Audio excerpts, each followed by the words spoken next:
What's going on, everybody? Welcome back to another edition of Heart of the City. We're doing Heart of the City 128 now. Me and my brother, Coach Ed Gladney, man, bringing you all the news and notes from around the New York, New Jersey area. Appreciate y'all tapping in tonight. Please hit that like. Please hit that subscribe button if you are not subscribed already. And check it out, man. Got a lot to get into. New York Knicks. New York Knicks are in the finals. The city is buzzing, and we're going to talk about it. We're going to talk about these OTAs, Giants, Jets, getting things cracking. Got some questions we want to throw out there about both teams. Then, of course, we got the two baseball teams, both going in different directions. Yankees trying to get back on track with getting healthy with their pitching staff. And, of course, the Mets just keep on losing. Speaking of losing, the Brooklyn Nets definitely have been doing a lot of losing lately. And we're going to get into them and see about their draft options, all that and much more. Got culture segment coming up for you. Before we do get into it, though, how you feeling tonight, Coach? What's good with you? Oh, I'm good, man. Here to honor our fallen brother, Jeffy T.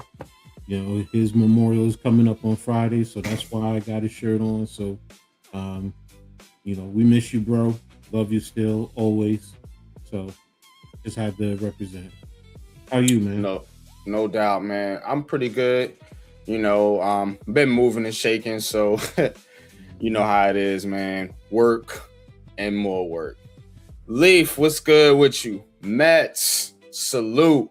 Daniel Burry Sports, salute. NYT, salute. Appreciate all y'all for tapping in tonight. Look, we're going to get into it, man. Got a speedy show for y'all tonight, so please tap in. Like I said, got Pat back there doing the controls as usual.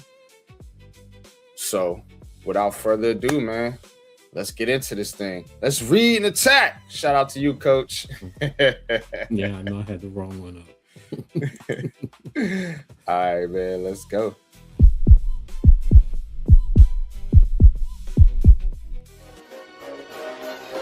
Ricey K, the Raisin Man.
All right, man. We are back, man. Appreciate y'all, man, for tapping in. And as I mentioned, a few things to get into tonight. But before we do, man, shout out to your New York Knicks, Coach. How you feeling, man? How you feeling about the Knicks, man? I'm good about the Knicks. Definitely happy. Definitely happy they put BTA to them Cavaliers. You know, but you know, on the same token, Cavaliers disrespected the game. I'm sorry.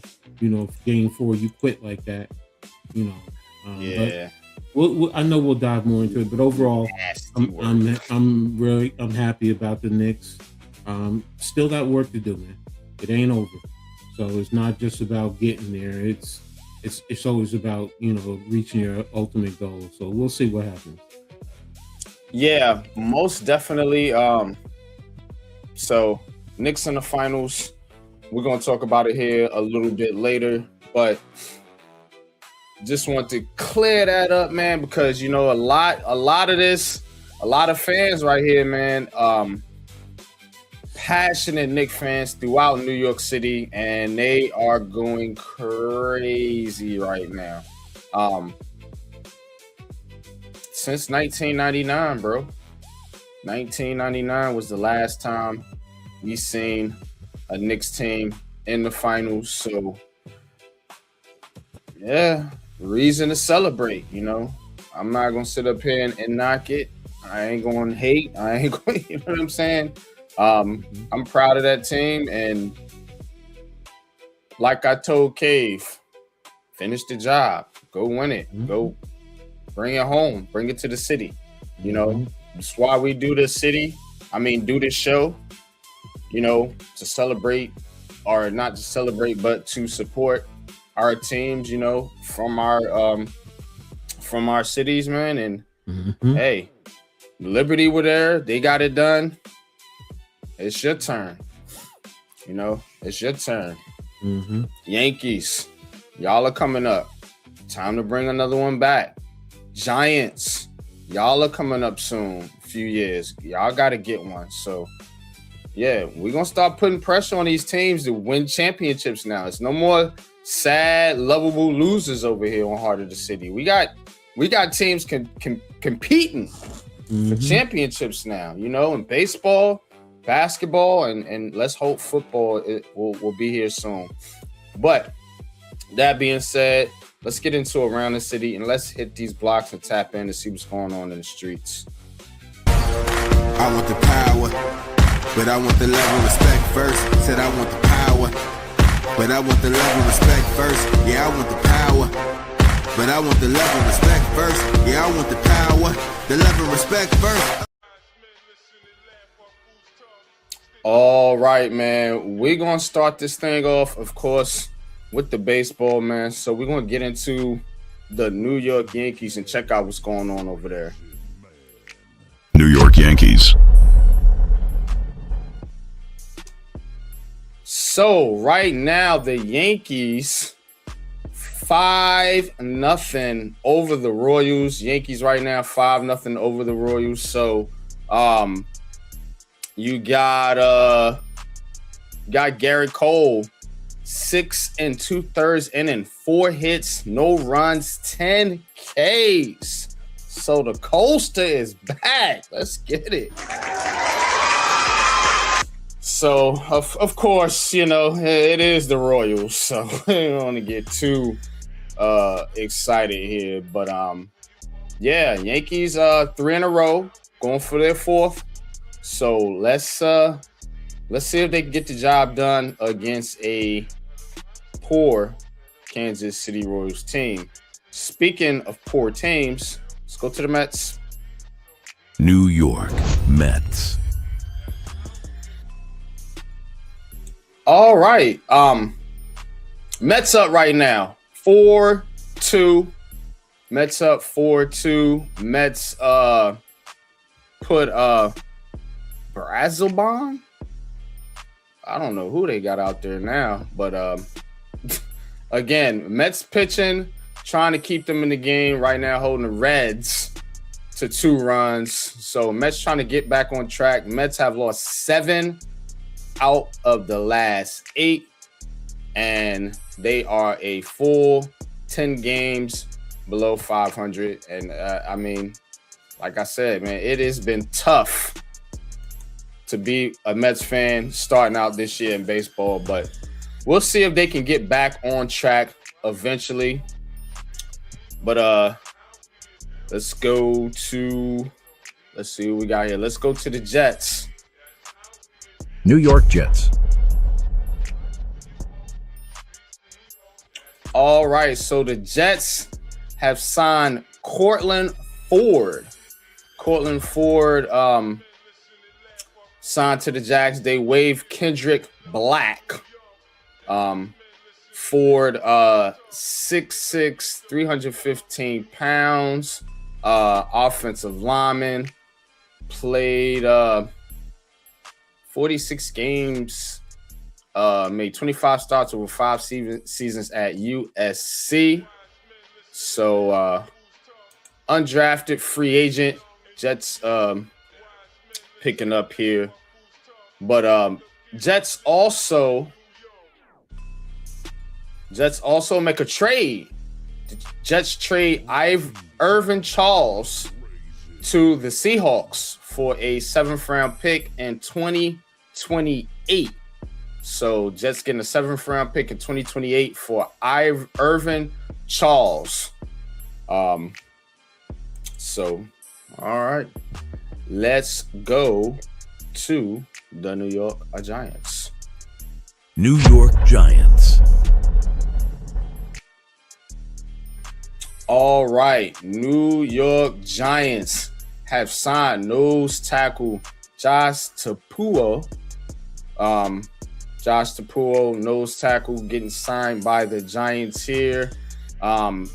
He's 32, played with the Bengals for a while. 6'3", 315 pounds.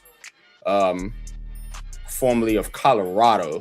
So John Harbaugh and the company bringing in some more run stuffers there. The Giants also signed 1st round pick CC Mawinoa. Giants signing CC Mawinoa. So he gets his rookie deal done. And they have also waived Reed Holsky. Getting cut there. So Giants and OTAs, Jets and OTAs. We'll talk more about the two teams a little bit later on. And let's go to the Nets. Brooklyn Nets.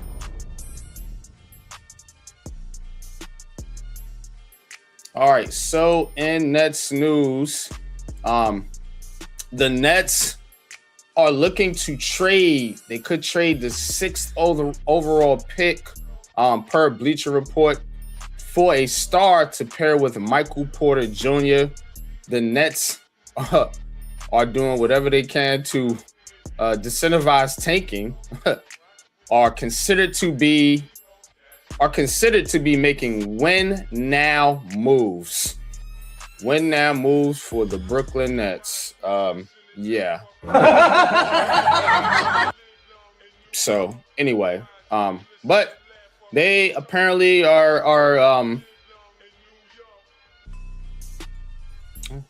apparently trying to win now. So but anyway. All right, Knicks. New York Knicks. All right, so with the Knicks, Knicks going at it with Becky Hammond. Becky Hammond in her if your best player is small, you're not winning. So it refers to Jalen Brunson. Becky says she speaks from experience. Allen Iverson got MVP. He lost the finals. She thinks the two best teams are in the West. So a lot of people out there, rooting for the Knicks. Apparently, Becky Hammond is not one of them. But yeah, that's all I got for around the city today. No hockey news of notes. We'll give you some next week. But that's all I got.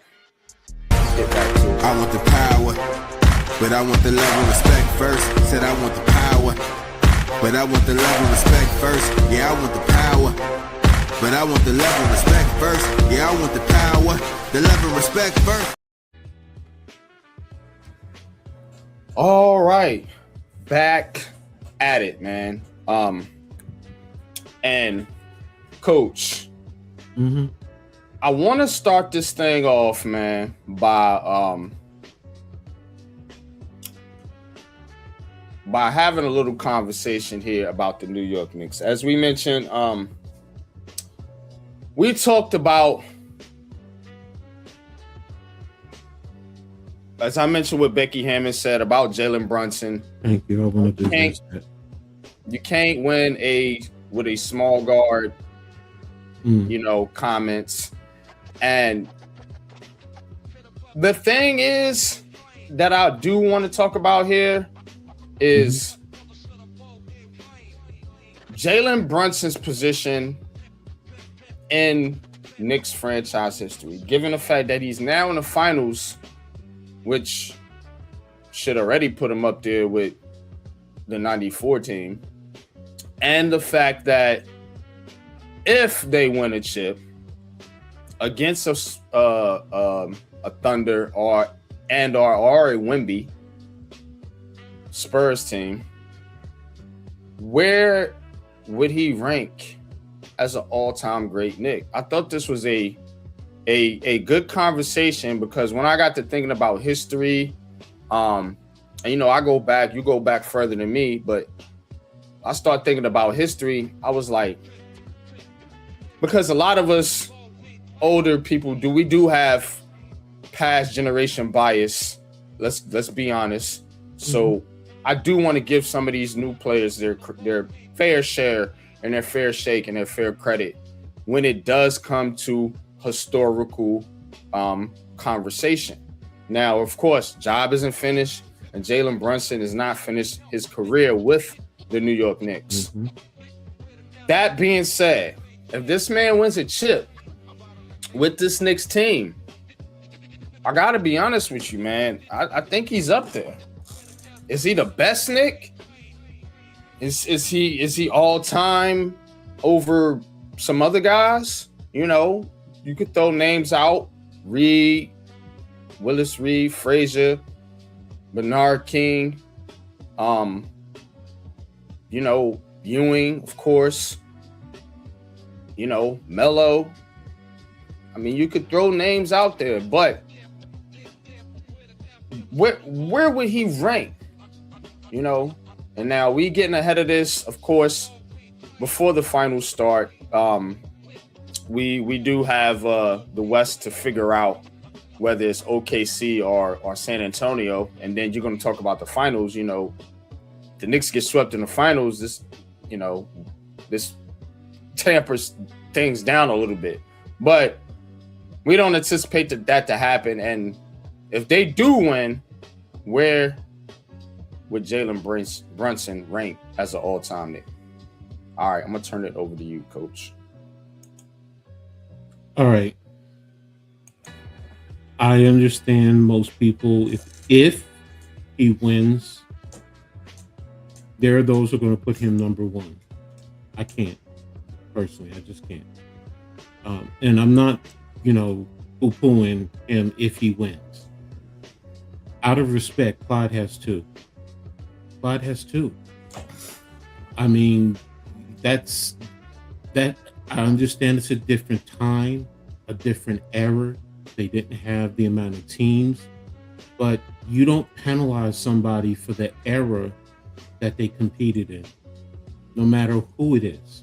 You cannot, no matter what sport, you cannot do that to them.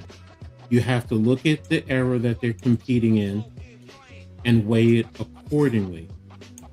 And for me, it would have to be Clyde first. So, and y'all know, and those who don't know, I'm a big Bernard King. He's my all-time favorite Knick. So, but it's a different time, different era. Clyde would have to be number one. You can put Brunson number two. And look, some people say you're going to put him over Ewing, who's the all-time leading scorer. Patrick didn't win the championship. That's the reason why. Yeah. Now, look, Patrick didn't have the talent that Brunson has now, that Clyde had. I get it. People will kill starts. You know, if Starks didn't hurt the team that game against Houston, Patrick would have his ring, and the arguments would be, okay, would he be number one over Clyde because he was the all-time leading scorer? So, but if he wins, you can put him up there. I also understand people who will put him in the top four. You know, whether you go Ewing, Clyde, Melo, and him, you know, whoever else, or Reed, Clyde, Ewing, and him. I get it. You know, and what? They're all fair arguments.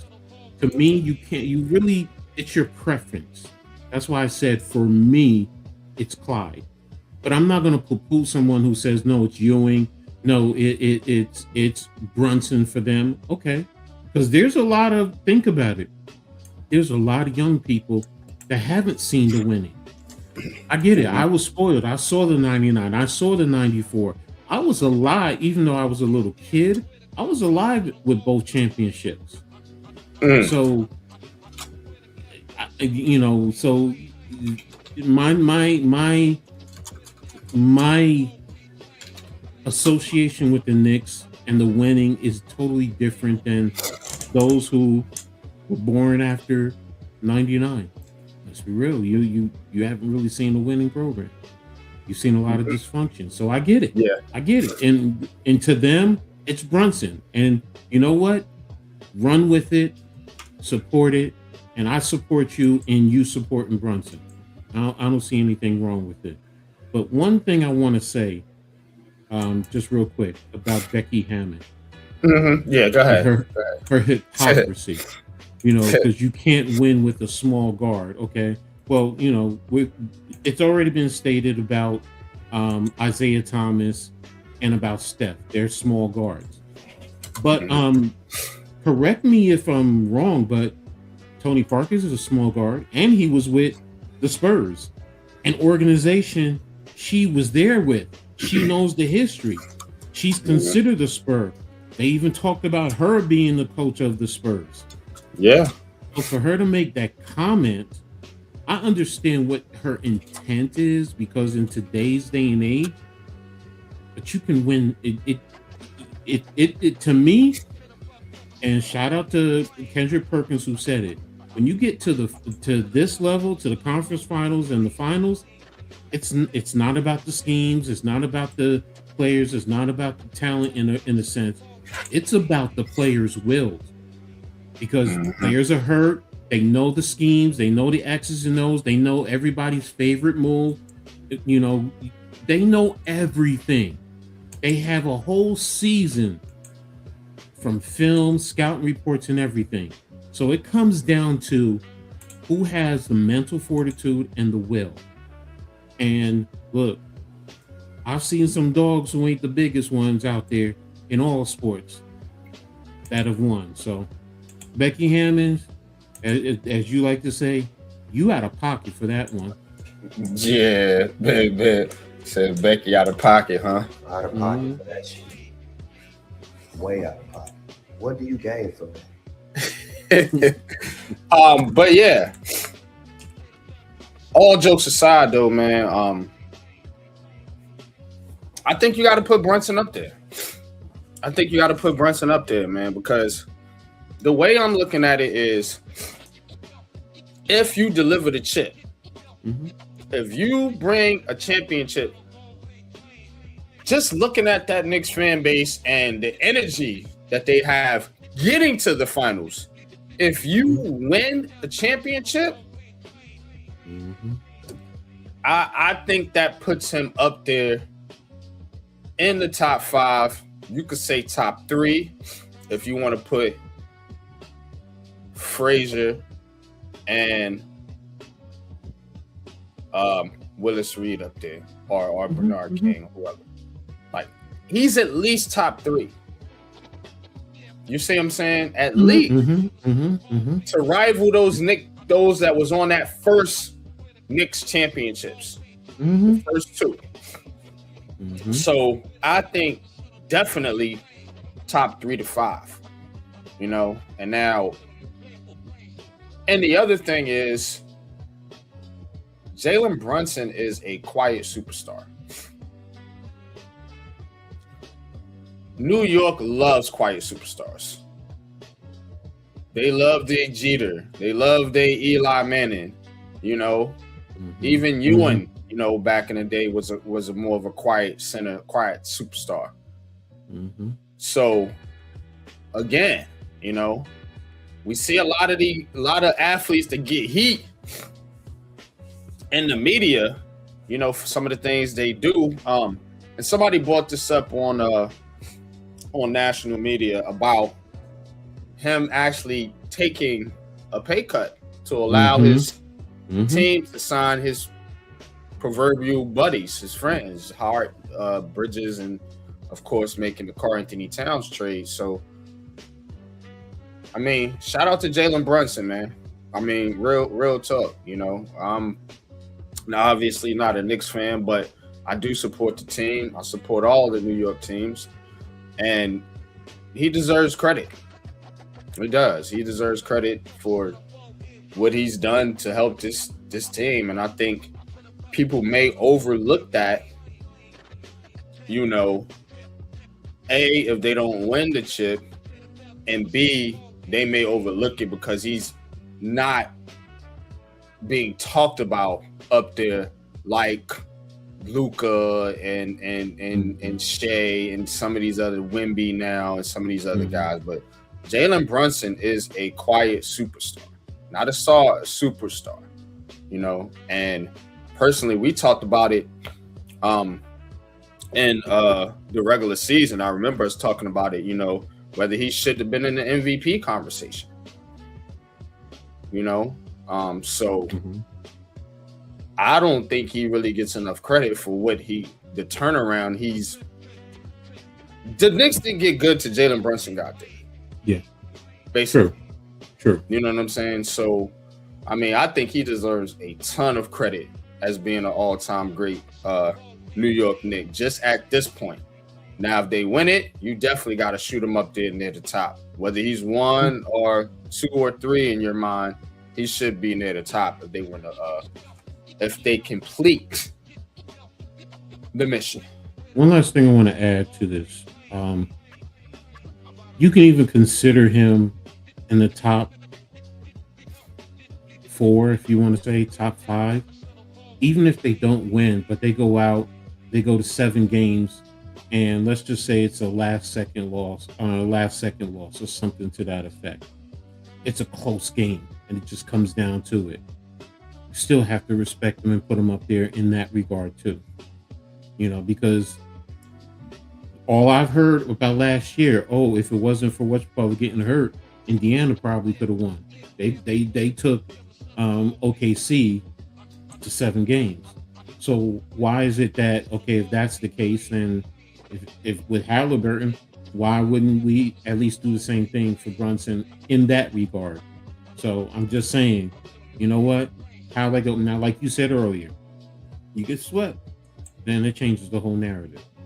You know, but you go out there, you handle your business, you know. Look, I'll even say this, and I'm not saying it's going to happen. I don't think it will happen, but for argument's sake, if the Knicks were to go out there and sweep the West, because all I've heard is they play in a weak East. So, you know, people discredit who they played because they weren't strong teams. But now if you go out there and you sweep the West and you go 15-0, yeah, that puts him even higher. And that changes the narrative about the Knicks as a whole. You know, and I know people will make every excuse. Oh, well, they had the rest and all this and that. And San Antonio or OKC were, you know, beat up. I get it, you know, but the point is, if it happens that way, you can't, to me, you can't legitimately poo-poo it. You can make every excuse you want, but for me, in that argument, because if we're talking about all these different scenarios, I'm going to put that one out there too. You'd have to say that, you know, because people were talking about, is this the greatest Knicks or whatever, you know, because right now this Knicks team is outscoring the KD and the Steph Warriors with the numbers, the biggest differential, and they're literally almost 100 points over them. So it's like, look, and this is pre going into the finals. That's what they're saying. So look, you can say what you want, Draymond Green. Say what you want, but you can try and poo-poo it. But look, bottom line, number one, let's try and take it one game at a time and come home with the chip. But, if you get swept, it changes the narrative. If you sweep it, it enhances the argument. And if you win it, like you said, where does Brunson rank? So I'm going to leave it right there. Yeah, man. I think you got to put him up there. And I don't know. A lot of people going back and forth about what team they should play or they should want in the finals. You just got to beat whoever gets there. Honestly, because I don't think it's going to be an easy task either way it go. So it kind of reminds me of 94. It does, because now the Knicks in 94, they had a lot tougher time getting to the finals than these Knicks. Obviously, they on a historic pace, but it does feel like, man, you're facing a tall team, potentially from Texas, or in this situation, it would be Oklahoma City, which damn near is close down there somewhere. So you thinking about it in that mindset, and you're like, okay, cool. It's still an uphill battle, just like in 94 when they got there. It's like, oh, you got this. You done did all this work to get to the finals, and then you got this damn near juggernaut waiting for you. You know what I'm saying? So, and OKC can be considered that, and with their two runs, if they get to the finals again in back-to-back seasons. So, yeah, I think this is an all-time run, and I think that it does kind of remind me of 94 though, when they got there, and it's like, okay, cool. Can you hold serve and take care of business? And that's gonna be the deciding factor there. But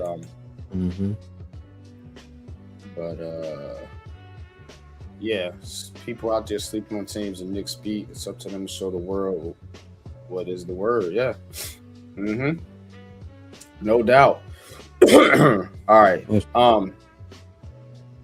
Let's get to I want to get to this topic that you brought to me. Shout out to you. Appreciate it, bro. And are the Jets, we're going to get into football now. Are the Jets ready to compete? Do they have the pieces, the foundational pieces to compete? And I'm going to show the article.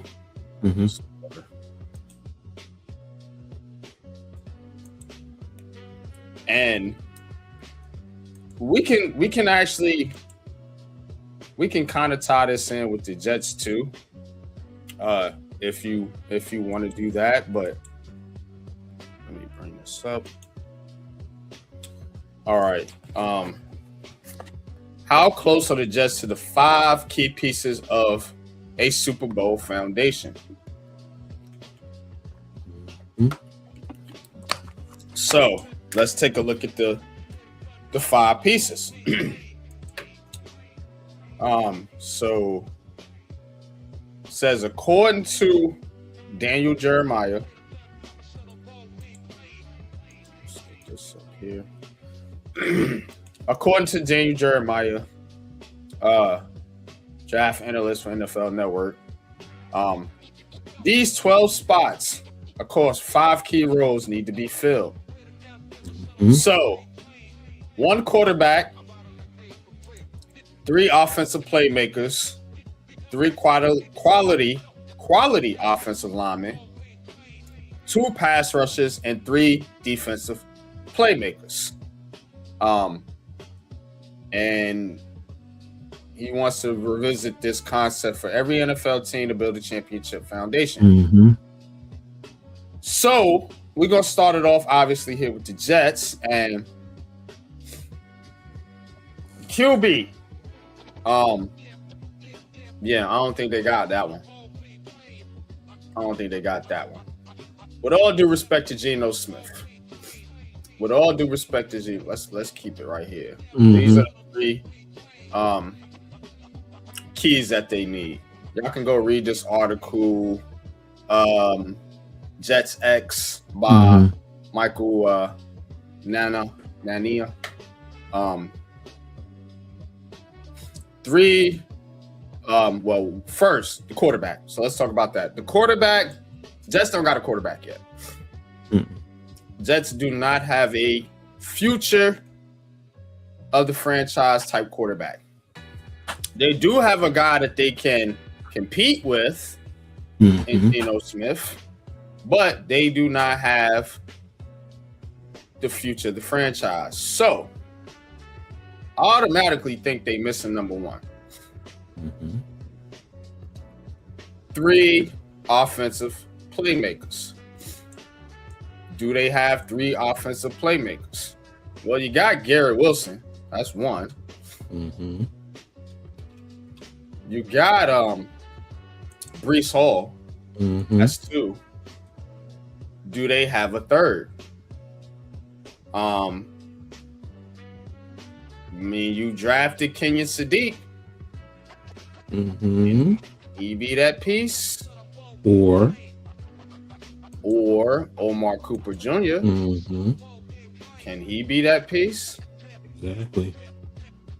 So yeah, it's gonna be interesting to see if the Jets can get that 3rd piece there on offense. All right. And it says 3 quality offensive linemen. Do they have that? Well, you drafted was it Olu Fashanu? You know, you like him. They got Joe Tipman and Armand Membu. So, you know, you like those pieces. And they got Dylan Parham, left guard, slotting in there. So I think they got a good solid piece, good solid pieces on the offensive line. So we could check that one. 2 pass rushers. Well, you got McDonald, and now you got David Bailey. So I think you got that. Now the 3 defensive playmakers. You like Michael Fitzpatrick. Do you like Demario Davis or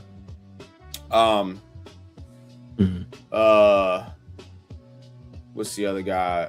Sherwood or Joseph Osaya? You know,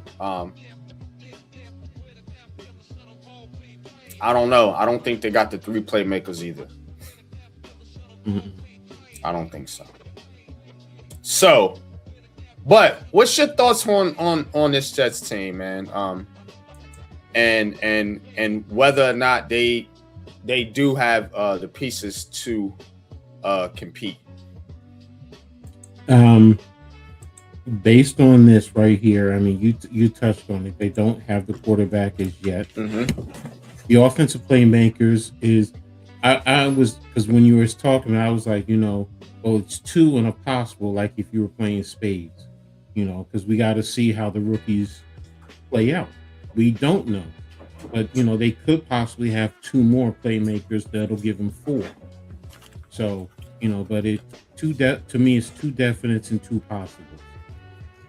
Pass rushers, I agree with you, even though whatchamacallit is a rookie, and we still have to see what he does in the NFL. But Bailey still is thought of as a high level pass rusher.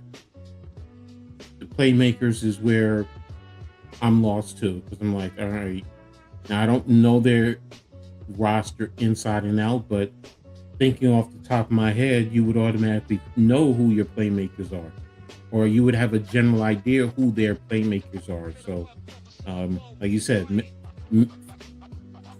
Minka, but is he?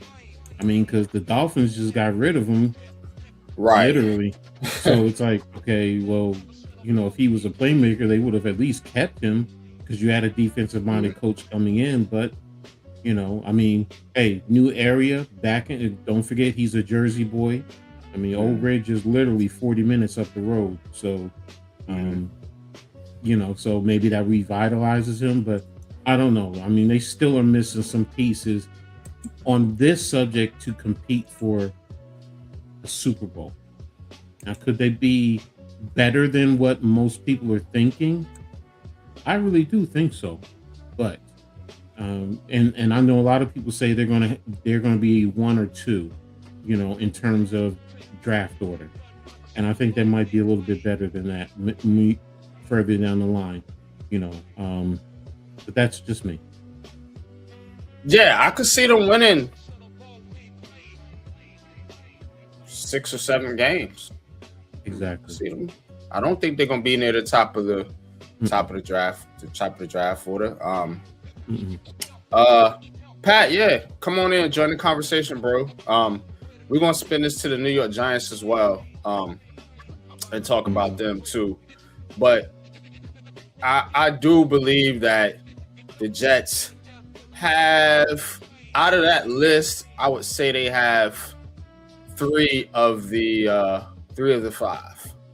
I think you're close on the playmakers as far as whether Sadiq or Omar Cooper Jr. shakes out. I think you could there. I think you got pass rushes. I think you got offensive linemen.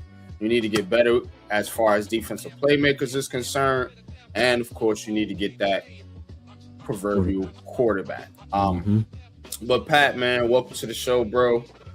What's your thoughts on the Jets and what we talked about here with this list? Okay, they don't have the full list, but I agree with you, NYG. They're closer than what people think. Because the quarterback position, you know how I feel about the quarterback position. I don't believe you need an elite quarterback to win a Super Bowl. It's been proven so many times. He just has to be solid and know what he's doing. The 3 offensive playmakers. I don't want to distract from the show, but Daniel Jeremiah, my list would be a little bit different, and it goes by position groups. I think in order to win a Super Bowl, you have to have one outstanding to elite group, one solid, and the other one can pick up the pieces. And what I mean by that, when you look at, let's just say the Giants when they won their Super Bowl, their defense was, the pass rush was elite. You had Tuck, Osi, Strahan, Kiwanuka, and the DBs was moderate to solid. When Corey Webster came on in the playoffs, he was pretty doggone good. He was moderate to solid. And then the linebackers was moderate to solid. So that elite pass rush picked up with the DBs, and the linebackers weren't. Antonio Pierce, solid. The first Super Bowl, I believe Jabril Wilson, solid. The cornerbacks, Webster, you had who was the other corner? Aaron Ross. Was it Aaron Ross that first Super Bowl? Yeah, it was Aaron Ross, R.W. and McQuarters, yeah. And it was Sam Madison, the old Sam Madison. So, me personally, not to get off subject, based on what he's saying, that's just my opinion. But based on what he says, I think the Jets have 3 playmakers. You got Breece Hall. I think that King and Sadiq dude is going to be very underrated. And you got Jabril, you got Garrett Wilson On top of that, you got Omar Cooper who can manage the slot for you. I think they're close. Now they get the quarterback that they want, cool, but you got the run game, and if your DBs ain't up to par, they can pass it on you too, because Geno can still throw that ball. Defensive wise, I think they got 2 quality edge rushers. I do. I think David Bailey and McDonald is dope. Both those guys are good. Where they lack at is now at the defensive tackle position after getting rid of Quentin Williams. What do you think about Shavondre Sweat?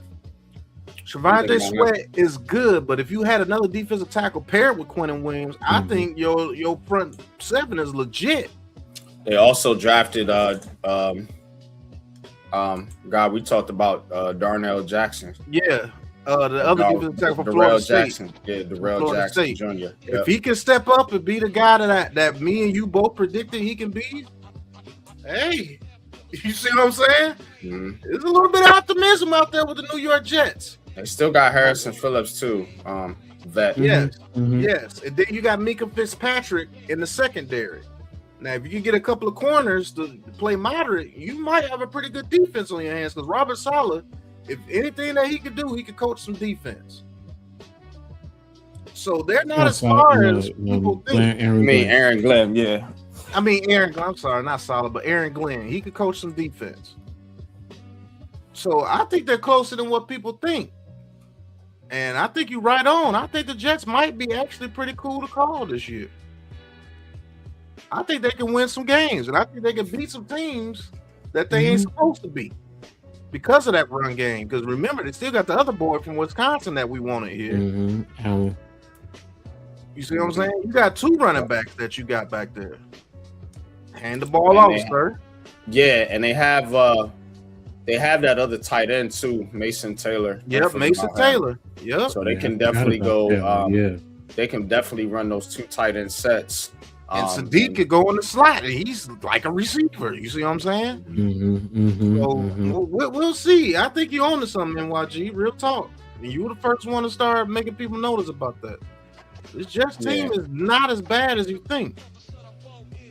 Nah. They should be able to compete. I mean, you got to look at their division too. The Dolphins are trash. The Patriots may take a step back. You know, we don't know what Buffalo's going to do. Everybody expects them to be at top of the division, but Buffalo is showing they can give up some games. Yeah. And don't forget, you got a new head coach. So a new head coach takes some time. So, you know, I mean, it's not. I'm with you guys. It's not easy. It's not easy to sit here, and that's why when, you know, I'm seeing people say, you know, the Jets are probably going to have the number 2 overall draft pick. I'm saying to myself, I don't think so. I don't think so. Nah. You know, so, you know, if they can get, you know, 5, 6, 7 wins, that's going to push them down. You know, so, you know, I'm with you guys in terms of, you know, what this team is, and I've been expecting them. Now, the whole key, it really is going to be about Geno Smith. Are you going to get the Geno Smith when he was on par, close to on par with Seattle? Because last year with the Raiders, that was just, all of that was trash, and it could have just been the situation that he was in. So, you know, now what are you going to get? And like you said, that can he at least just not do stupid stuff to manage the game? Don't throw interceptions. Yeah, and you know, talk and be a leader of a young team, of some young talent. You know, and look, you know, if you can put the ball in your playmakers' hands and let them go to eat, you know, that's going to do one. And you got a run game. If you can do play action, so that's going to help in the long run too. So, you know, look, I'm not expecting the Jets to win a Super Bowl and compete for a Super Bowl. I'm sorry, I'm not going that far. But you know, like you said, NYG, 7 wins, 6 wins, yeah, I can see them getting 6 to 7 wins. I promise you, I can. Yeah, me too, man. All right, let's switch this over to the Giants. And something else you brought to my attention as well. Keys to the Giants defense. Let me make this we'll talk with that later, yeah.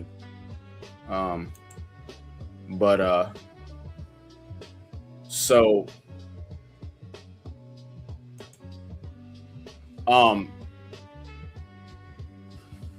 here's the thing. Of course, you know, a lot has been made about the Giants and the defense and you know, can they be good? You know, they got all these pass rushers and so on and so forth. But is the rookie Arvell Reese,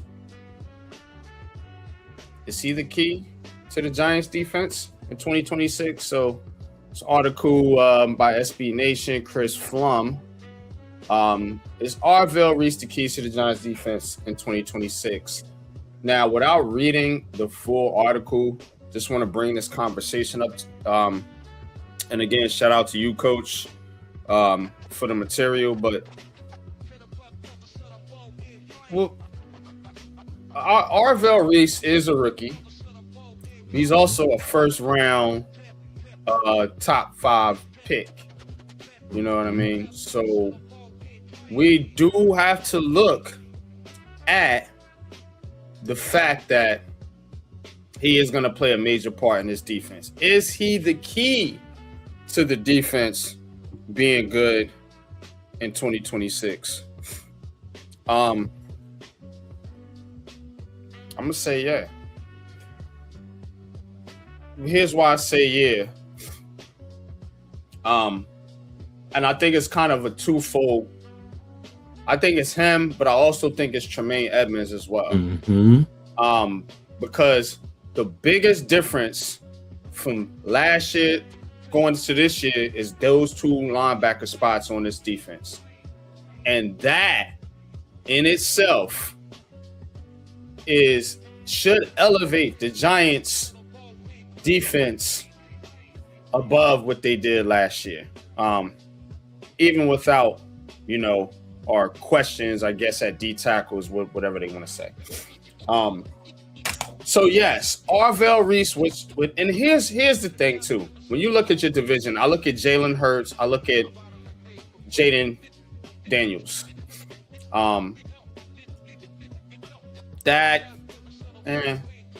He's not mobile like that anymore.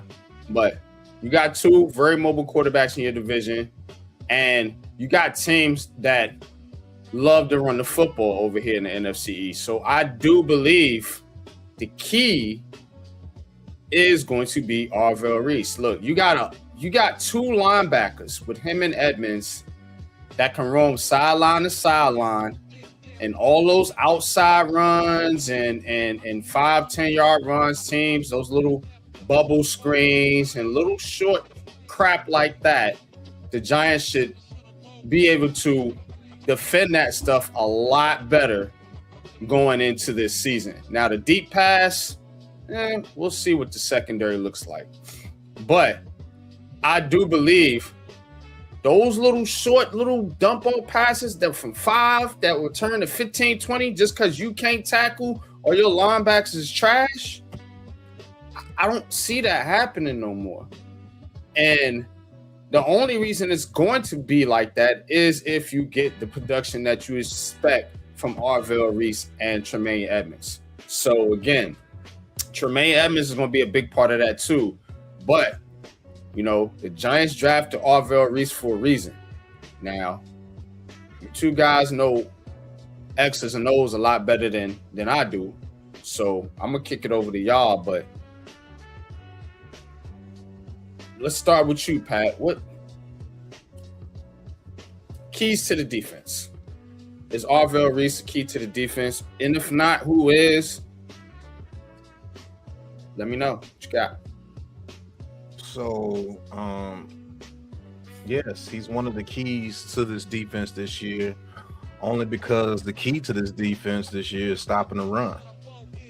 That's why he's going to be one of the main keys to this defense. Of him and Tremaine Edmonds, I'm glad you mentioned Tremaine Edmonds, because those 2 are going to be the key to this defense to allow that pass rush to get in there and be effective this year, because we all know our secondary is very suspect when it comes to the outside. I believe our slot will be pretty good with Drew Phillips and Adarius Washington. switching in and out. But the key to this defense is going to be those linebackers, because I saw so many runs last year giving up because our linebackers were just absolutely lost when it comes to stopping the run. And so, is it fair to this kid, Avril Reese? Hindsight, you would say no, but the kid that Avril Reese is, I think he will welcome that pressure and being one of the main run stoppers on this team when it comes to going sideline to sideline. And he's going to have to be the spy to stop these guys like Jaden Daniels and Jalen Hurts running around making plays with their feet. He's going to be the guy they call the spy on those third downs more than likely, because he has the speed and the strength to bring those guys down. And he's a sure tackler. So, yes, I think there's going to be a lot of pressure on this kid to make plays just because he's in New York, period. Just going to be honest with you, it's New York. If he was in Tennessee or something, you wouldn't be articles like this coming out. But since it's New York and he was the number 5 pick, they're going to put things on his hands. If the run game from the opposite team gets going, he's one of the first people they're going to blame. But Coach, go ahead. Look like you got something that good you want to say real quick.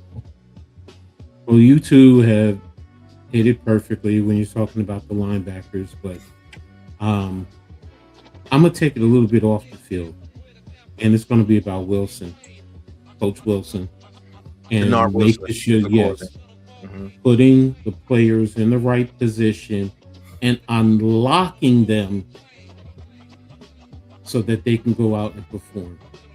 So his mind and the schemes that he's going to come up with is going to help enhance these players across the board, not just Arvell Reese, not just Edmonds, not just our pass rush, but also on the back end. What is he going to do? What type of pressures is he going to bring to the field? So he's also a key to the Giants defense. So but yes, on the field it is definitely those two, because usually that's how defenses are structured. Ideally, it's through their linebacker play. You let the front line eat up the blocks, and they have guys that will eat up the blocks. Linebackers will flow, scrape, fill, and make the plays. And if we can if we can put the deep offense in third and long, second and long situations, it will be able to allow the pass rush to be unleashed even more. And then if you can come with certain blitzes, because now you have certain players on the edge who are very similar to Arvell Reese, where sometimes and I know some Giants fans hate it, but if an offense is not expecting, say, a Brian Burns on certain situations to drop to the boundary flat, it will unlock, and it will do so much better. So well, this guy here, shout out to my brother, man. I'm glad to hear from you. Glad you're doing well. This is my actual blood brother. He's a Bears fan. He going in on the Giants. Hope all is well, man. And salute to y'all you. could do something, man.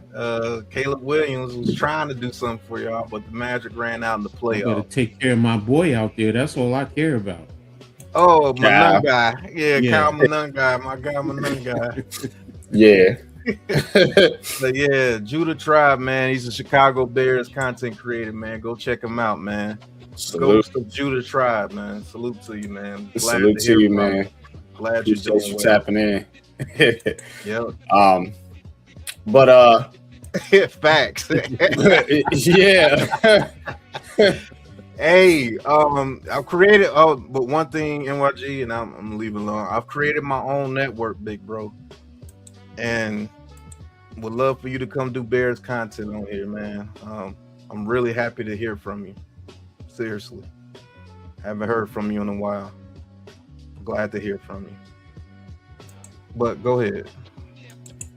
Cool, man. But again, Giants still bringing in nose tackles as well, as I mentioned. Bringing in Josh Tapua, and still looking at other cats. I think you said they was worked out Eddie Goldman. Yeah, they did. So I think they'll be all right. They seem to have finally acknowledged some of their wrongdoings as far as, let's not wait. Let's not sit on what we got. Let's keep adding talent. Let's keep getting guys in here and taking this thing serious. We're not going to depend on the 7th round draft pick. We're not going to depend on, some practice squad player. We're going to actually take these spots serious and the holes on our defense serious and actually add and bring in Knick. What's good with you? And actually add and bring in some quality, decent veteran players to fill those spots. And we talked about this all off season so far, Pat. Allowing these young guys to learn before just being thrown out to the fire. With CC and Arvell Reese, yeah, they're gonna have to play major roles from the get-go. First round picks, you expect that. But some of these other guys, they can be allowed to develop and come along a little bit slower because of the depth of the Giants and the team that they got. So definitely appreciate that. One more thing here with the Giants. And we kind of talked about this on Giants Conversation, but I want to get coach's perspective on this. How do you feel about the wide receiver group? Of course, with some of the news about Neighbors. You think they need to add to that pool? Because I do. Pat said he think that they good with the guys they got. It depends on schematically what you're trying to do. Are you running a lot more 12 personnel? Because if you're running 12 personnel, to be honest with you, you can actually flex Likely out to be like another wide receiver. So you're not I don't want to say you're not losing, but you're adjusting accordingly, and because how's the defense going to adjust to that? Are they going to come out with 3 linebackers because you're in 12 personnel? So now if you flex Likely out, that means a linebacker is going to be on him. So does that can also help the receivers and until Neighbors comes about. So again, can you add a receiver? Okay, I get it. I understand. But with what you have with Likely and what's his name, the other tight end, I mean, that helps. Thank you. That helps in the pass game as well as in the run game, because you already got, 2 tight ends out there. And if a team says to them, no, we're going to stay in nickel, well, you have a big, Likely you still can block a nickel, if anything. So you're positioning yourself to where, you can utilize what you have. So, and that's the thing that, I get fans. I get what everyone says, but I'm a coach who I'm a rock with what I got, and I'll put in a system to utilize our players and put them in the best position. That's what it boils down to. These guys made it to the NFL. It's not like they're poop putts. I know fans say, oh, they're trash, they're this, they're that. But let me tell you something. 9 times out of 10, it comes down to sometimes how they're coached up, the scheme. And I've said it before about when you get to the championship in basketball, their will. Now, if you have good coaches that could pull that out of them, look, man, I'm not going crazy where you got to go out there with, 4 wide receivers all the damn time. I've been through that enough with the last regime, man. Look, them 2 tight ends, they can be good. And shoot, if we can go 3 tight ends sometimes, especially if we're in a third and short, and then you could do play action off of that and still hit. Come on, man. Come on. You're going to see a lot of 12 personnel with this team the very first year because they have to get Jackson Dart acclimated to Matt Nagy's system. And with Malik Neighbors coming in late, you know, you're not going to probably see him throughout whole training camp, and I wouldn't rush him back. If he doesn't do anything in training camp, I'm not playing him till like week 4. You're going to have to prove to me that you're 100% before you even touch that field, because you're that important to the team, and that's just me as a coach. If you can't do anything in training camp, why am I gonna put you out there week 1? So you get hurt again? We can hold it down until you get back. That's what I said earlier with NYG. And I think this offense will be ran through the tight ends. Mm-hmm. And so that's something to monitor with this team going into the future. Will Malik Neighbors accept Isaiah Likely probably getting just as many targets as him, if not more? And that's a beautiful thing, because I even just said something about 13 personnel. And remember, I said you can flex Likely out as an outside receiver. You can put him with a wide receiver on the outside, put him in the slot, or switch it. You can put him on the outside, put in another receiver on the inside, and still have 2 tight ends. That gives you run capability. And Johnson can still, as long as they work with him and he focuses, he can catch those passes. And you still have running backs out of the backfield who can catch. So look, it gives you a lot of flexibility. And I understand everybody, when you say wide receiver, you put this in your head, but it shouldn't be wide receiver. It should be pass catchers. Whether it's your wide receiver, your tight end, or your running back. Think about Marshall Faulk, one of the great ones, right? He was also an elite pass catcher. Like, so dope. I can go back to Thurman Thomas back with the Bills back in the day. So my point being is, look, McCaffrey with San Francisco, pass catcher. Say what you want about Saquon, but Saquon, he dropped passes, but he still is a pass catcher. He may not be elite, but he's a above average to very good pass catcher. The point I'm making is that's what you want for your quarterback, because now he can still spread the ball around. And guess what? Teams with XYZ DBs and elite DBs, guess what? You're not going to move them around for the tight end or the running back sometimes. So again, do you need... Would I want them to go out and get a wide receiver right now? I want to see what we have first. You already did everything that you needed to right now initially. Let's see what you got before you decide to run out and get more receivers. And that's say just that me. What you got ain't good enough. I'm with you on that, Coach. But I think he's trying to build a bully. I'm just going to be honest with you. Mm-hmm. I think he's trying to build an absolute bully on both sides of the ball. Bully ball. Yes. All right, here's what I would say to that. Before you go, one thing I want to say though is we talk about making teams one-dimensional. When you can make a team one-dimensional, and you can focus on the tight ends and the running backs because you don't have those threats on the outside. How do you think defenses can play the New York Giants that way, as far as, if Neighbors is not out there, or if you don't have those proverbial threats on the outside? I'm asking you guys because I know the defenses are going to adjust to that 12 personnel. You can't just come out there and 12 personnel down after down after down, then you're just going to run it down the team's throats. It ain't happening. That's not what I'm saying in terms of that's what they're going to do all the time. Yes, you're going to at times run 11 personnel. You're going to run 10 personnel on occasion. But what I'm saying is, like, people get in their mind, we have to be 11 personnel.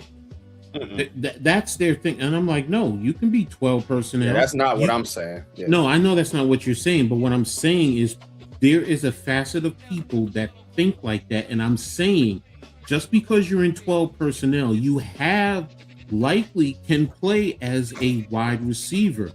So how are you adjusting him? Are you going to put a nickel corner on him? And can that nickel corner defend him properly? So I get what you're saying. Yeah, if you're a man to man, if he gives you the flexibility, him out, yes. I see what you're saying. Yeah, and that corner or linebacker is going to have to come out with likely. I get that, and that's a mismatch. But yeah, obviously.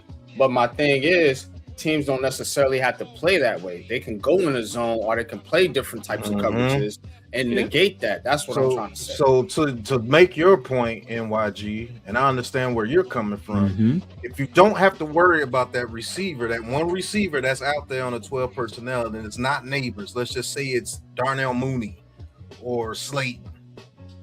If you're not worried about that guy, it makes it a lot easier to bracket the tight ends coming off if you're trying to pass at the 12 personnel, because when you're doing it out the 12 personnel, if you're flexing Isaiah Likely, more than likely it's going to be a pass if you're flexing him.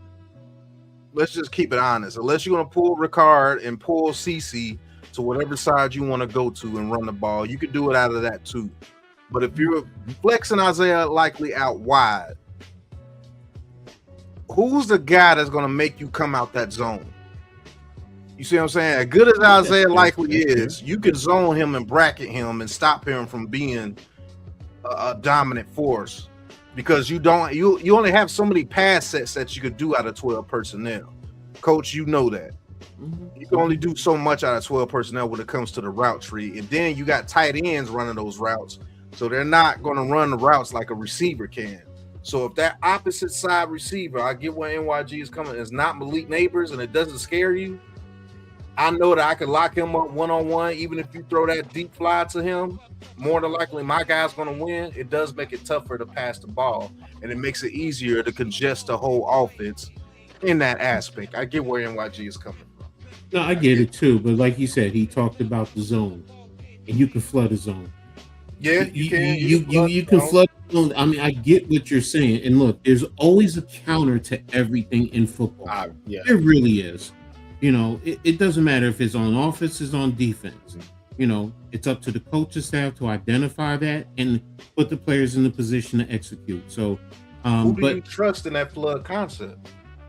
It depends on. Yeah, I mean, again, I gotta see what we look right now. I have to see what we have coming out of OTAs going into training camp. Because I can't sit here and say off the top of my head. I'm not going based on what guys did on other teams. Because if this coaching staff is going to scheme up things, and they may say, because if I'm the OC, I'm saying this is how I'm going to use. They may have been able to do this, and they can do this, and they can do this, but this team did not utilize them in this manner. And I'm also looking at OTAs, because that's where you try to work out and see what they can do. Okay, yeah, he can do this. Okay, this I'm going to put in the book. Okay, no, he can't do this. Let me take this out of the book for each of them. So again, gotta wait and see. And I get it. You know, I get where NYG is coming from. That I get where you're coming from. It's just, you know, right now I'm not ready to go run to go get another wide receiver. I mean, look, I've heard about Beckham. I get it, you know, but I'm not expecting him to come in here and be the old Odell Beckham. No, so he's going to be another piece. So, you know, now unless you're telling me you can go out and you can get not even Ayuk is, you know, I mean, he's not what he once was, but if you're telling me you can get Ayuk, all right, you know, but is he really going to be that much more dynamic? I mean, he might be better than all the receivers we have, but he's still a number 2. So I want to see what we have first before I do any other moves. That's me. That's fair. That's fair. Yeah, fair. All right, we're gonna leave it there, fellas. We're gonna keep it pushing. Nick says, Coach Landry Shamit man, get a statue outside of MSG if they win the chip. Shemmett, man. Nah, as much as I love him, nah.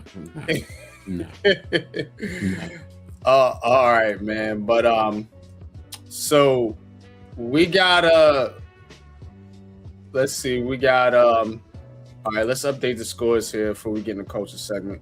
All right, Yankees 7-0 over the Royals. So Garrett Cole gets his first win, man. Shout out to him. Garrett Cole's first dub of the season. 6 2/3 innings pitched. Okay. 4 hits, 10 Ks. So good job by Garrett Cole. Bullpen finished off the Royals. And Yankees have now won 4 in a row. So Yankees getting back on track. But thing about the Yankees is, before we go to the culture segment, Coach, they gotta beat these good teams. I think they like 3-9 against teams with a winning record this year. So you're gonna have to do better against the Rays. You're gonna have to do better against some of the teams in your division. The Yankees always struggle in a division for some reason too. I always see them losing games against Baltimore and freaking Tampa, Boston and crap like that, man. But they're gonna have to get better against top competition. They will have an opportunity to do so. As I believe they got the Guardians coming up here on the schedule. No, they got the Athletics. The Athletics, then the Guardians. Okay, yeah. The Guardians are coming up after that. They play the Guardians in June. So they finish off with the A's. So time to get right. You got Rodon, Weathers, and Warren coming up to start. Yankees will face old Luis Severino tomorrow. So, Yankees pitching staff looking very good. Cam Schiller, is he's on fire, man. 1.5 ERA, 7-2 record. So Yankees pitching has been great, hitting up and down. We'll see if they can get right against some of the lesser competition. But they got to beat the Guardians. They got to beat, Toronto's and Tampa Bay's teams like that. So we'll see if they could do that coming up. Mets get a dub. 4-2 over the Reds. So Mets, Jonah Tone getting the dub here for the Mets. Soto hit a home run, his 12th of the year. So let's get a dub there. But this season has been a disaster overall for the Mets, as they still sit in last place, a good 15 games out of first. And I don't know. I don't know about this Mets team. I think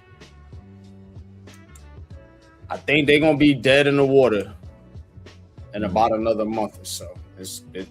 All the hope is gonna be, because you can't keep sinking, then try to climb back up at the last minute to try to fight to get into the postseason.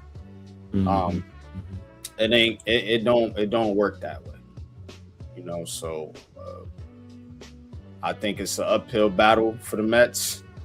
And again, when you that far behind right now, they are in the wild card. They are looking at 7 games already behind the wild card, and 15 games or 14 games right now behind the Atlanta Braves in the division. So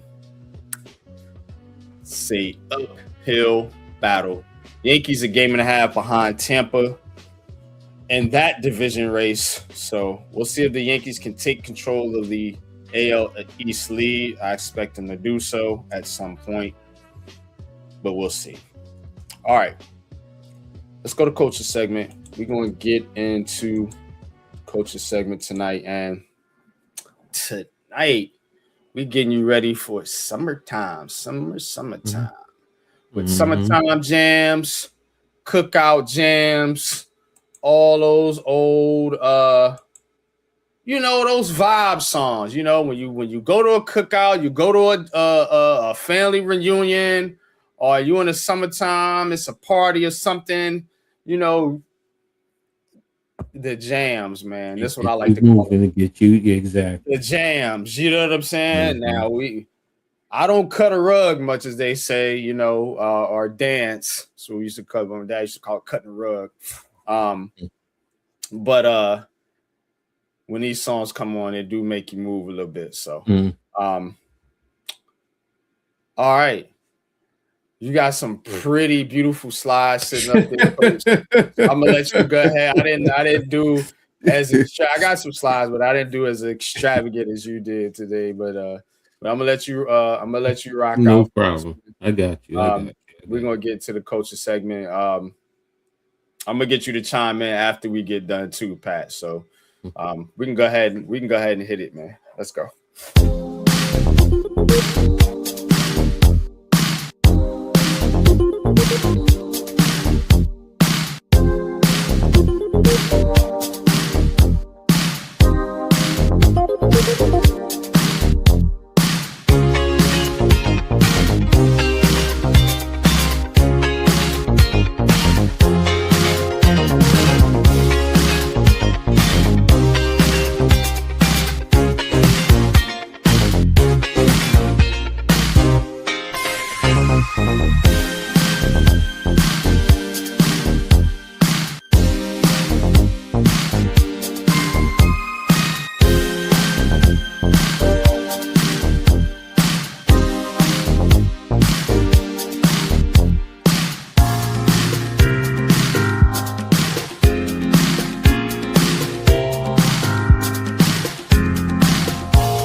All right, man.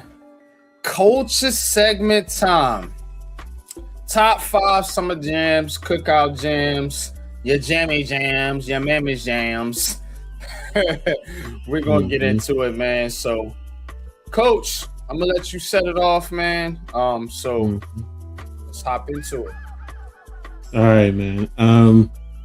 When you threw this at me, seriously, man, I was on it and I was just like, and I had 7 pages of songs, man. And I had 3 columns in each 3 rows on each page, man. And it took me a while to really weather this down, of thinking, going back to all the cookouts and parties when my kids were young, when I was young, even some that I went to a few years ago. It's just like, you know what, you think about it, and I'm giving us a mixture from way back in the past to close to recent, I guess you would say. Well, we'll see. But coming in at number 5. Number 5.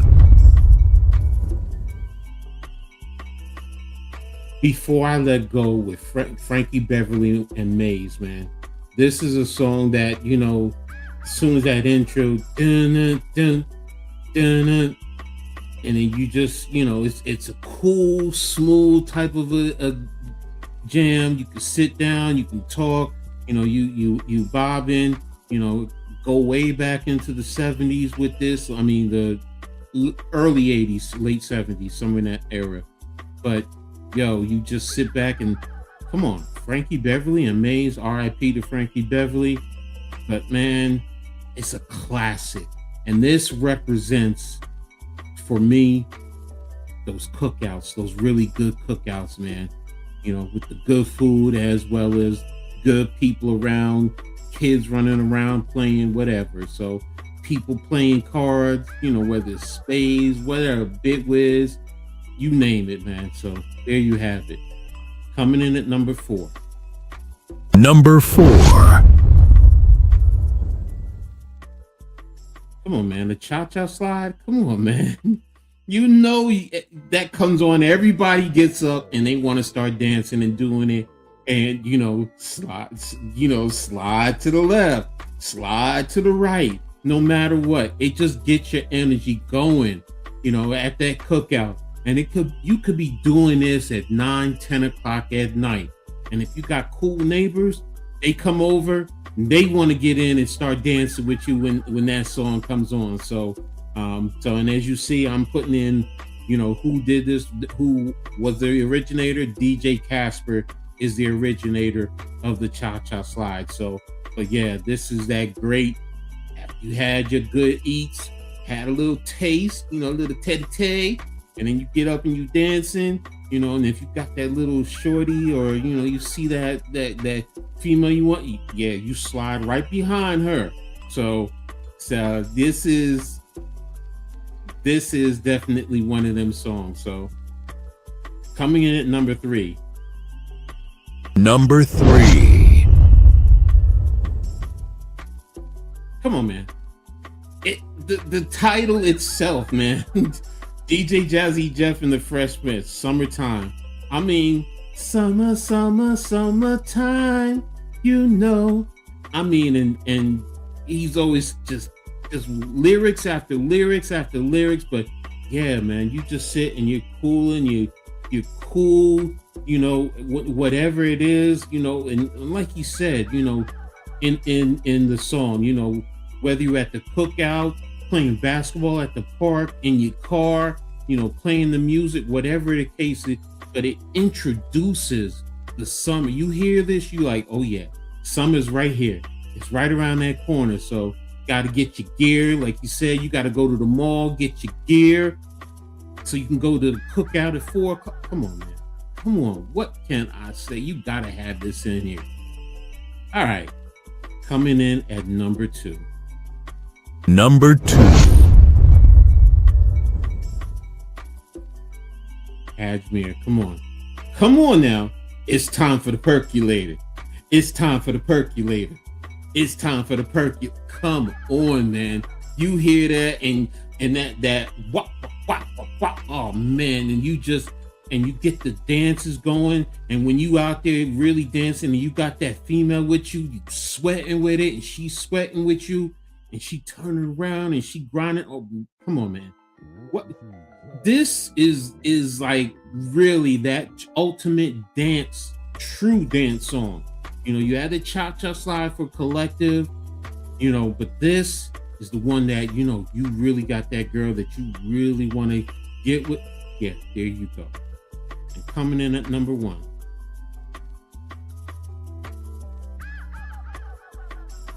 Number 1. R.I.P. to my boy Super B. Love you, appreciate you. This my man's. Follow me. Follow me. Why don't you follow me? This is it. You hear that doom doom doom doom doom doom doom doom, and everyone gets up. Everyone is getting. I don't care if you're 100 years old. They just start getting up and they really getting into it, and everybody is singing it. They're singing it at the cookout. You knew this was it. This song comes on, you like, all right, this is the jam right here. Always, when it first came out, we was souped up in Rawway Linden because that was our man, that was our dude. And then it just took off, and yeah, it hit the club circuit.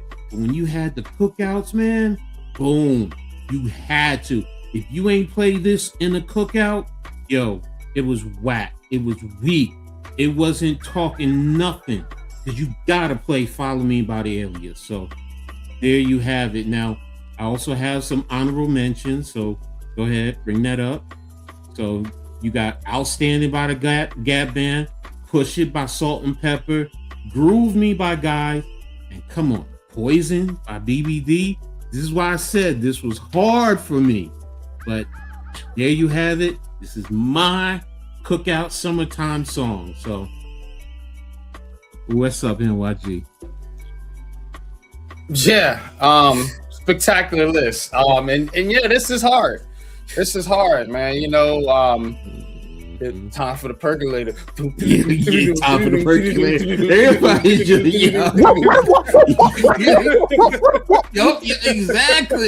exactly. So you knew that was it, and you had that theme. Like, come on, man, come on. Yeah, turn that backside around, and oh, you like yes. Yeah. So yeah. Yeah. So shout out to PJ Hoodie, man. New sub, man. Appreciate you, man. Jess logo is right there. There it is. but yeah, salute to you, man. Thanks for subbing up. All right, let's get into my list. Let me.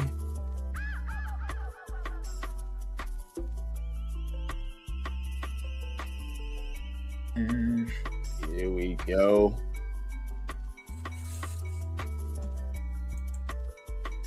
All right, like Coach mentioned, this was tough.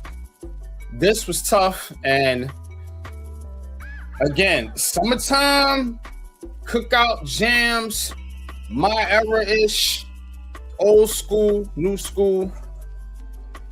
But this just kind of my vibe. So let's get into it, man. We're going to hit number 5 on you. Let's get it.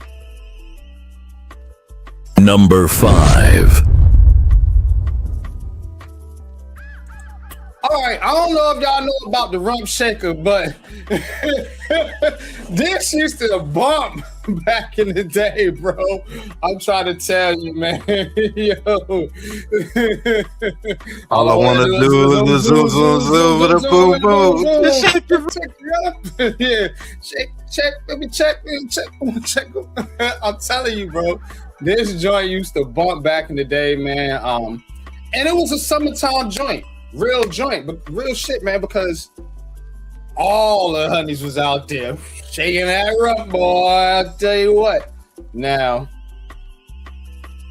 yeah, man. Shout out to Rex and Effects, Rump Shaker, man, coming in at number 5, man. This is my joint, man. But let's go to number 4. Number 4. All right, I put this one up there. Poison.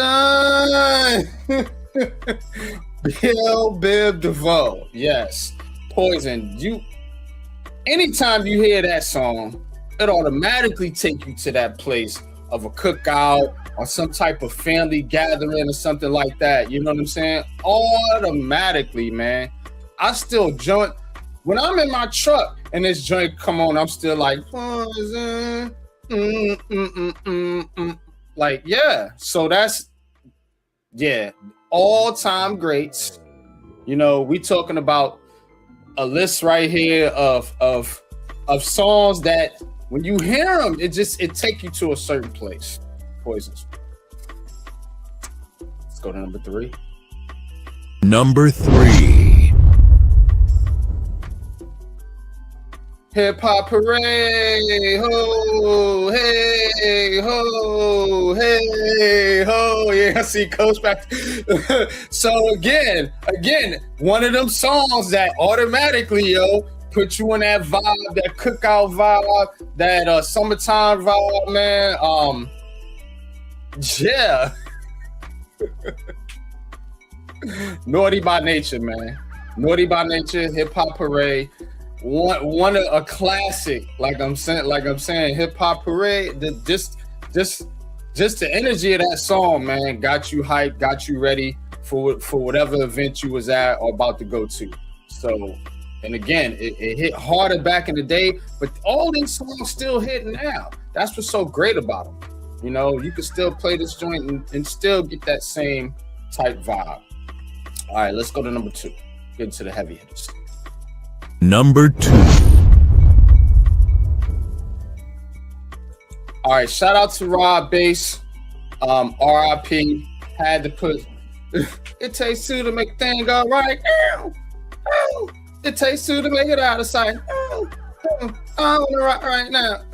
You see what I'm saying? Like, that's another song, man. Automatically, put you in that cookout, summertime, family reunion, wedding, whatever type of, wherever you at, whatever gathering you at. I should have named this the gathering songs, the gathering songs, you know what I'm saying? Because it always hits that, it always give you that family party gathering type energy vibe, man. Shout out to Rob Bass, like I said, just passed away recently, RIP. Had to put this one up on there for my mans. Let's go to number 1, man. Number 1 is obvious. Number 1. Probably the greatest summertime song of all time. Summertime. It's in the song. Summer, summer, summertime. Summertime. Automatically threw me to that, right when school let out, you knew this was the joint that was coming on. Like, everybody knew when this song started playing on the radios. It was that time. All right, no doubt, PJ. But yeah, so that's my top 5. It's not going to see Future on this list. Not on my list, but no disrespect to him, though. Got some good hits, too, in his own right. But, yeah, this is a different type of list for me, man. And it just, these songs take me back to a place. It gives me a family reunion, just a vibe. You know what I'm saying? So, Will Smith, Summertime. I don't like very many Will Smith songs, but this is one of my favorite ones. So definitely had to put that up there. But Coach, what you think? Yo, man, love it, man.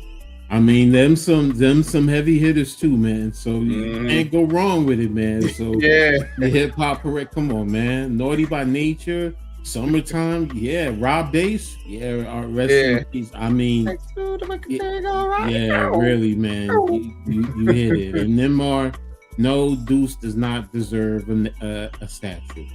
Love him, but no, bro. Come on, man. Deuce McBride nor Landry Shamet is getting statues outside of MSG. No. Especially not. Come on. If anything, if you say Clyde, I could rock with you. If you said you gotta Brunson, get Clyde out there first before anybody. That's what I'm saying. I'm like, but yeah, let's get back to this. So, but yeah, you had some good ones. So, but yeah, Pat, where you at? Pat, where you at? What you got on this subject? Man, y'all got every song that I can think of about the summertime with this list, man. This list was outstanding. I did leave out y'all Crisscross Jump. Yep. That was one I was definitely that's the only one on my 7-page list. Yeah. I was just like, that's the only one I say y'all missed. Jump. Yeah. I had it on. I actually took it off the slide and put Poison on there. So, but yeah, it was. That was on my list. That should be on everybody's list, man. All those songs should be on everybody's list. Oh, I let go. That one goes super hard. That's why I said outstanding. Yo, I'm telling you, it was. I don't understand. Man, I had to take Marvin Gaye off of one of mine. Yeah, so Marvin Gaye. I was just like, damn. But I was like, yo, I have too many honorable mentions. I did not think either one of y'all was gonna put Naughty by Nature on there. I did not think either one of y'all was gonna do Naughty by Nature, man. Yeah, people forget about Naughty by Nature, bro. Like Naughty by Nature is a all-time classic group. Let me tell you something. There's one Naughty by Nature that was always at Candy. You're right. Yep. By Cameo. Yep. Yeah. Mm-hmm. That's a joint too. Yeah. So All those good flavors. Yeah, Luther, never too much. Yeah. Yep, never too much. Never too much. Yeah. See, that's Hey, what I'm shout out to saying. the chat, man. The chat. Shout out to the chat. Like, What's up, man? this is hard when you sit here and you go through this. It's like, and you do a top 5. It's like, Yeah, it's too many songs out there, bro. Yeah. I forgot about Never Too Much by Luther. Yep, Never Too Much, Never Too Much. Man, that song go hard. Return of the Mac. Candy. Return of the Mac. Yep, Return of the Mac. What's that one song? I think that's about Earth, Wind, and Fire. Let this groove. Let this groove. It's all mine. I mean, look, you can do the Commodores. You can, if you want to go old school. There's some And Commodores. it was like, yeah. It was 2 songs in one song. Because that one, I always thought this was a different song, but it's in the same song. Let's groove tonight. That's 2. Yeah. That's 2 songs in one song. Mm-hmm. They were getting busy back in the day. That one always played too. Exactly. So it's just, that's what I'm saying. Like, tonight. Yeah. and it's usually who is the DJ, because you gotta have the right DJ. So Yeah. On down. Boogie on down. And then they hit it. They said, "Let's groove tonight." See, there you go. And Man, trust let me me. get off here, man. I'm gonna be on here all night. My bad, man. Let me go back to the dungeon. Yeah, man. Hey, love music, man. I love doing these segments with y'all, man. Yeah, it really take me back, man. That's a good vibe. It's a good feeling. But all right, Coach, you up, brother? Coach's Corner. Take us home, man. All right.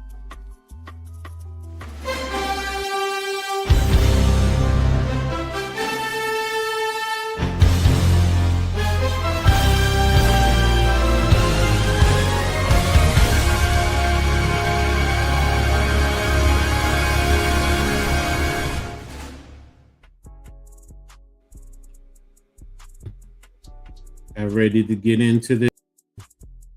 Watching the Liberty game tonight too, because I had a totally different script and had to quickly readjust because it's a lot going on. But let me just get right into it. Let's hit it with that first one, that first thumbnail. And talking about the Liberty. So they've been facing some adversity for a while. They were on a 3-game losing streak, but tonight they ended up getting the win. It was a polar opposite of all the games that they've lost. They actually were capitalizing on, they played the Phoenix Mercury, so they were capitalizing on the issues that the Mercury were having. Turnovers, which they capitalized on. They were hitting the 3-ball, where they were having issues defending the 3-ball.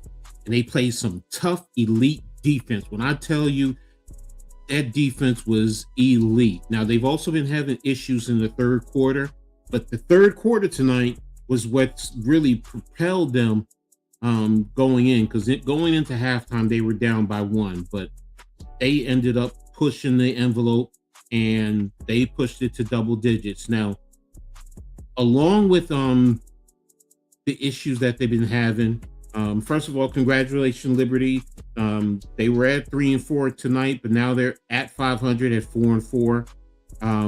You know, they have another game on Friday against the Mercury in Brooklyn. So, you know, I'm going to be tapped into that. It'll be 7:30 Friday and it'll be streamed on Ion. But part of the issues with the Liberty, like a lot of fans are, they're starting to panic, and you know, Roz Gold on Woody even said it. I've been saying it. Look, we just got to relax. You got a new coaching staff. You've had a lot of injuries. You have players who are now just coming back from overseas. You just got Phoebus and Carrera who just came back, and they're getting ramped up. Sabrina did not play again today, and neither did Satu Sabali. she didn't play today. So Benija Laney just came back today, and she was out since the 14th. So literally almost 2 weeks. So you're starting to see the team get their players returning to the lineup. Before this win, they were in the 11th spot, so they were at the back end of the standings in the league. But it's going to take time. You got a new head coach. You know, he's still also trying to figure out how to use the players. So, Liberty fans, relax. I get it. We were spoiled, you know, but you got a new coach. It's not like Coach Sandy was here and it's the same system. You have a new coach. You have a new system. I mean, even tonight, Maureen Johannes, she's been struggling, and tonight she kicked it off, man. I mean, she was bombing from three left and right, and Jonquel Jones stepped it up. Now, the other day against the Fire, the Liberty lost, and I say this because prior to Jonquel Jones, whenever she got a double-double, the Liberty were undefeated. They were 34-0, but they lost to the Fire. But then she got back another double-double, and now they got back into the winning phase. So we'll see what happens come Friday against the Mercury, and hopefully they'll be able to, you know, keep it going from there. So going to move on to some UConn, and I'm going to start with some football. UConn and CBS Sports, they announced game times for the six UConn home games, which will all be televised on CBS Sports. The season opener is going to be against Lafayette. It'll be a 12 noon kickoff. So I'll be tapped into the Huskies football with the upcoming season, and I'll include them more in the Coach's Corner going forward. But I'm going to slowly announce all their games little by little. But moving on to UConn basketball, the men's basketball program, it bolstered its ranks with the addition of transfer Jay Nash and Isaiah Shaw for the upcoming season. They joined 4 previous announced new transfers and 2 incoming freshmen as part of a new of their 8-man crop. So kudos to them in reference to that. Moving on to St. John's now, and baseball for the second time in 3 years and the 11th time in the history of St. John's in the history of the St. John's baseball program. The Johnnies are Big East tournament champions. With a 5-3 win over Creighton on Sunday, they punched their ticket to the NCAA tournament for the 39th time. This is the 4th time in program history that the Johnnies have won both the Big East regular season and tournament championships in the same season. So they also did this back in 2012, 2015, 2018, and 2026. Moving on to Syracuse. Now, the first 4 game times for Syracuse football season, they've been announced, and all 4 games are set to air on national linear television. Syracuse in New Hampshire will start the season on September 5th with a noon kickoff, and it'll be aired on the ACC network. A week later, Cal will visit Syracuse to open conference play at 3:30 p.m., also on the ACC network. They'll then hit the road for the first time on Thursday, September 17th, facing Pitt for a 7:30 kickoff. That'll be aired on ESPN, and then they'll travel to UConn for an October 3rd kickoff, a noon kickoff on CBS Sports, which we talked about a little bit earlier. In Syracuse basketball, 2 of the winningest programs in college basketball history will square off when Syracuse faces Indiana on Monday, November 9th at the Gainbridge Fieldhouse in Indianapolis. Syracuse with 2,022 wins, Indiana with 1,968 ranked 7th and 11th respectively on the all-time list of winning programs by victory. So it's going to be an interesting time there. And then to bring it home, talk a little bit of Rutgers. The first 5 games times for the 2026 for the football program, they were announced by the Big Ten and television partners. As part of the announcement, the home matchup against Howard was moved to Friday, September 25th. The birthplace of college football opens the Big Ten football schedule for the third straight season as the Scarlet Knights host UMass on Thursday, September the 3rd. That's a kickoff at 6 p.m. on the Big Ten Network. Rutgers will travel to Boston College for a matchup on Friday, September 11th at 7:30 on ESPN2. Both programs will be paying tribute, marking the 25th anniversary of 9/11. Scarlet Knights will begin Big Ten play Saturday, September 19th at home in a home game presented by Motorola versus USC, 3:30 kickoff on CBS. The schedule continues Friday, September 25th against Howard, and the 3-game homestand wraps up hosting national champion Indiana for homecoming on Saturday, October 3rd. The game time will start at 8 p.m. Now, it also was announced that the October 17 matchup at Maryland was announced as a start time no later than 5 p.m. So we'll be confirming it when the leaks come up to it. Now, in terms of men's basketball, the Rutgers men's basketball will be facing Houston, the University of Houston, in the opening round of the Players Era 8 tournament that was announced today. The game is set for November 17th at the Michelob Ultra Arena in Las Vegas, Nevada, and the games will be televised on ESPN. So there you have it, Coach's Corner. A lot that I went over, but here we go. So right back to you and YG.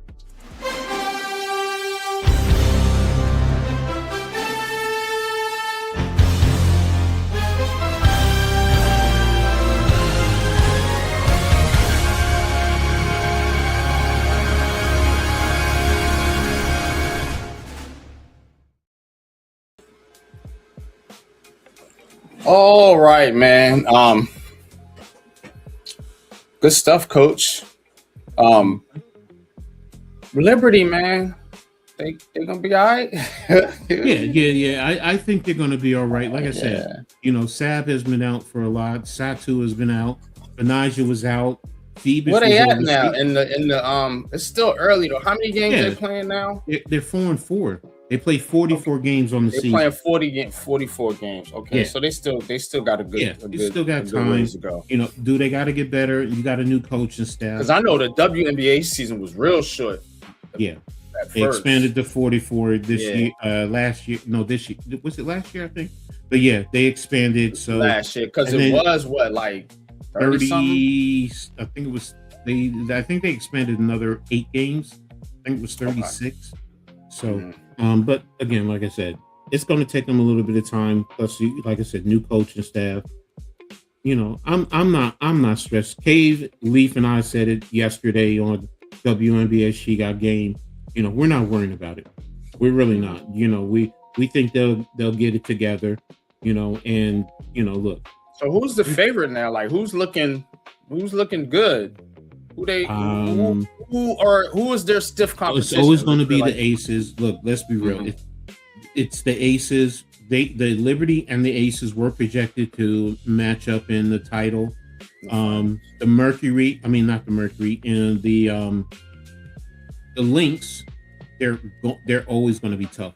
Always going to be tough. That's all. The other day they lost to Portland. I'm like, Portland got a team. They lost to Portland twice.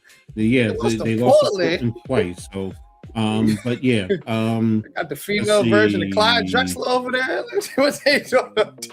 Minnesota beat Atlanta today. So because Atlanta was number 1, but now it's going to be the Lynx at number 1, the Fever at number 2 right now, the Aces, Dream, and the Valkyrie. The Valkyries, man, they took it to the Liberty last week, man. They kicked the Liberty ass. That's Golden State's team, ain't it? Yeah. So, but the Liberty have always had trouble at the early part of the season with the Valkyrie. The same thing happened last year, but it's like I said, it's going to turn around.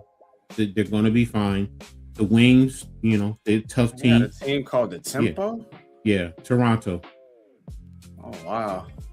Yeah, so, but again, I do think teams are going to, and look, once they get going, the way they play that 5-out ball, so it forces teams to defend a little bit differently. So, and then, you know, if they play defense the way they played today, it's going to be tough for a lot of other teams to compete, because one of the things they did against the Mercury, they were going three-quarter court, and they trapped them right before they got the half court, and they got a couple of 8-second turnovers and deflections, and I think they ended up causing 17 or 18 turnovers against the Mercury. So, and then they were on the run. So, like I said, so we'll see. Mm-hmm. All right, we're gonna close out. Shout out to the chat, man. Mosley, salute to you. Iman Perry, I see y'all in there, man. Nimar got Knicks on his mind. Says I can't wait to the Knicks parade when they win the championship. We shall see, Nimar. We shall see. Like I said, you know, not a Knicks fan, but I support the team. So bring it home. Bring it home. You know, finish the job. Finishing with my exactly. No, and that's true. Look, all I'm worrying about is game one. That's it.